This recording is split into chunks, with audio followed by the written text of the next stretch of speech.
Mimi kwa majina naitwa Hassan Moshi, katibu wa Chama cha Mapinduzi wilaya ya Rorya.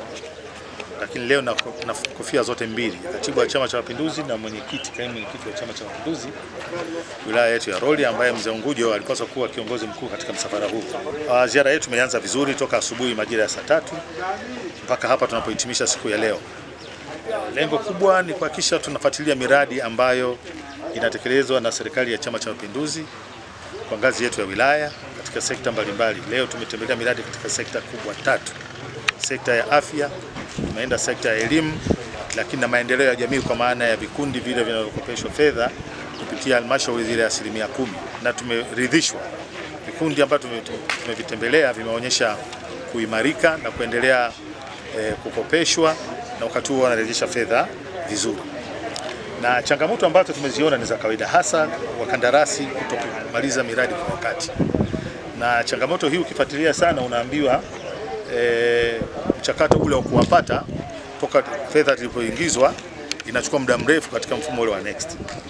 Kwa hiyo tunaendelea kuhimiza kwamba kama kuna kujitokeza miradi, basi ushindani uwe mkubwa kwenye mifumo ili tuweze kupata wakati mwingine mkandarasi ambaye yeye mwenyewe ana maso za kwake, ana nguvu ya kuweza kupambana kwa fedha zake kusukuma mradi wakati michakato mingine ya ndani ikiwa inaendelea. Kwa jina naitwa Dr. Ule, ni mkuu wa wilaya ya Rorya.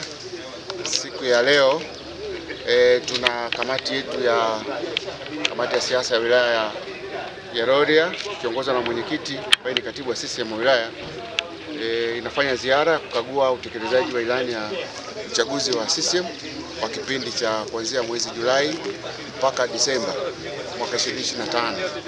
Na ziara yetu leo tumekagua miradi karibu 4.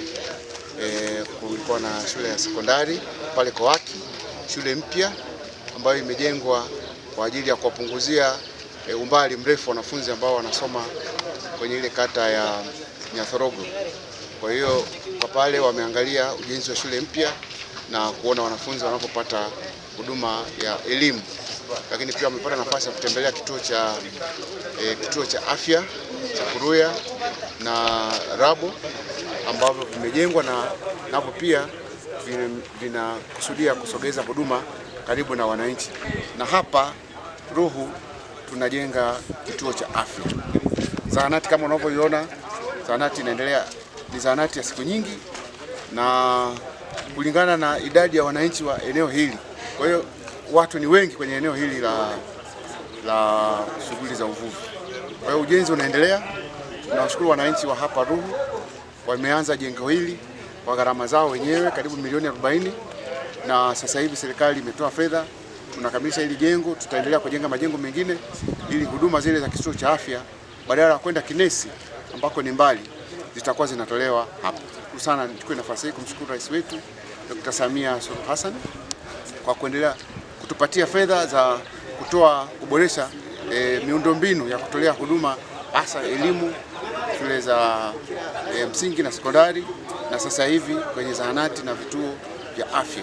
Nichukue pia nafasi hii kuwashukuru wananchi wa Ruhu kwa kuendelea kujitolea na kushiriki kwenye shughuli za ujenzi wa miundombinu hii ambayo itaboresha huduma za afya kwenye eneo hili la Ruhu.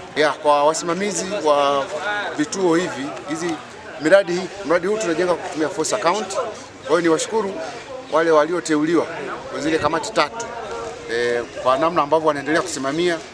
Ombi letu tu waendelee kuwa waaminifu, waendelee kuwa wavumilivu, wasimamie kuhakikisha mafundi wanakamilisha kazi kwa wakati.